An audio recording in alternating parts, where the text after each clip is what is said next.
네, 윤석열 대통령 탄핵 심판 선고가 이르면 이번 주에 이루어질 것이란 관측이 나왔는데요.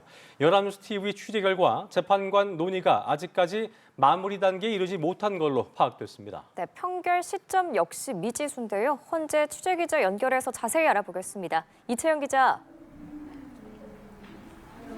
네, 헌재의 고민이 전례 없이 길어지는 걸 두고 다양한 해석이 분분한 가운데 이미 결론이 정해진 상황에서 선고일을 잡지 못하고 있다는 관측이 제기됐었는데요.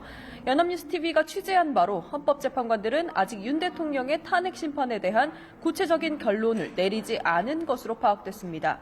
한 달 넘게 평일을 이어왔지만 각자가 쟁점에 대해 의견을 개진하는 마무리 단계까지는 아직 도달하지 못한 것으로 보입니다.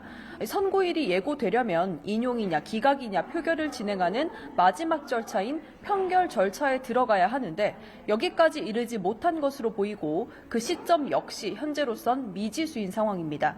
정치권 일각에서는 재판관들이 구체적인 의견을 제시하고 막판 조율에 들어갔다는 추측이 나왔지만 실제 결론까지 논의한 상황은 아닌 걸로 보입니다.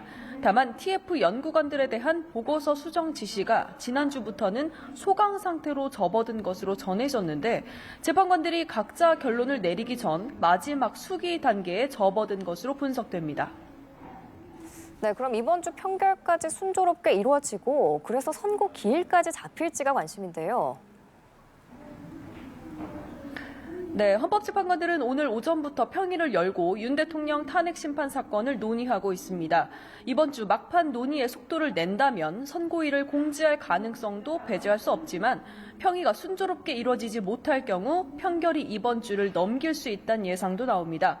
오는 18일 문영배, 이미선 두 재판관 퇴임 뒤엔 헌재의 6인 체제가 현실화되기 때문에 이번 주를 넘기게 되면 헌재 입장에서도 부담이 커지는 상황입니다.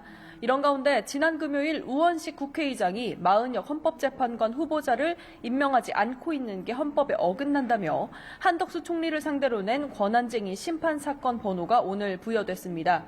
한편 국회 측 대리인단은 오늘 유흥식 추기경을 비롯해 대통령 파면을 촉구하는 각계 인사들의 시국 선언문을 헌재에 참고 자료로 냈고요. 반면 윤 대통령 지지자들은 헌재 인근에서 이어온 탄핵 반대 철야 집회를 오늘부터 확대한다고 밝혔습니다. 지금까지 헌법재판소에서 전해드렸습니다.